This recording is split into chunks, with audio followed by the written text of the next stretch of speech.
All right, let's get into the actual content of this video. Like I said, I originally wanted to do a two-part series of how to know when to pursue therapy. The original video did have some information about referral processes and the difference between like crisis and what's not a crisis situation. I am going to dig into that a little bit more in this video. Where I want to start with this video is kind of picking up on this idea of reaching out to your medical team. And when I say medical team, I am referring to your primary care physician. What I see happen a lot of times for clients that I've seen is that they do talk to their primary care about anything physical, my leg hurts, my foot hurts, my tooth hurts, that kind of a thing. When the primary cares usually ask about, are you feeling depressed? Do you feel anxiety? Are you sleeping all the time? A lot of times clients will deny those types of symptoms. We don't want to be perceived as unwell mentally.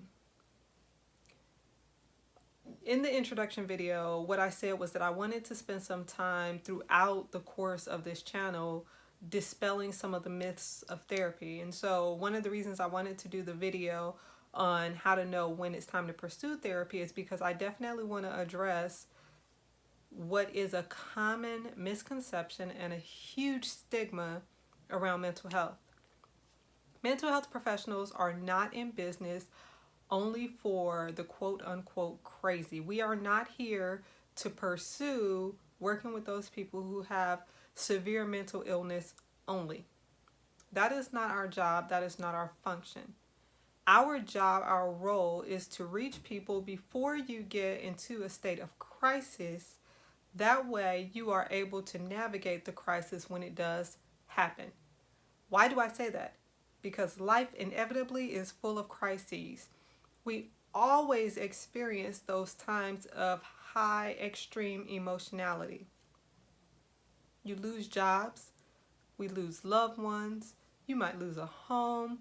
Nowadays there's natural disasters happening at exponential rates, and within the last year and a half, coming up almost 2 years now, there's been worldwide what some might call plague.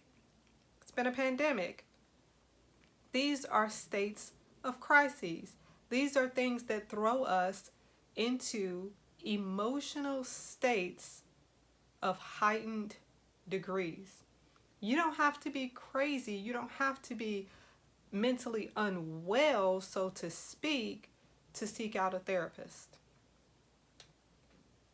One of the things that's extremely bothersome for us in the field is that we feel like the people that come and see us usually are not there on their own behalf. They're not there because they want to be there. They're there because they feel like somebody else is forcing them, somebody else wants them to come. We want to deal with those people who want to be there, who are willing to do the work to feel their optimal best. You feel your optimal best when you're willing. There's an old saying, an old adage that says you have to acknowledge before you can get better, right? You have to be aware of the situation. You have to be willing to admit that there is a situation in order to address the situation. I want to kind of unpack that, and yet at the same time, I feel like that might be a self-explanatory statement. We cannot address an issue. You're not going to address your appendix rupture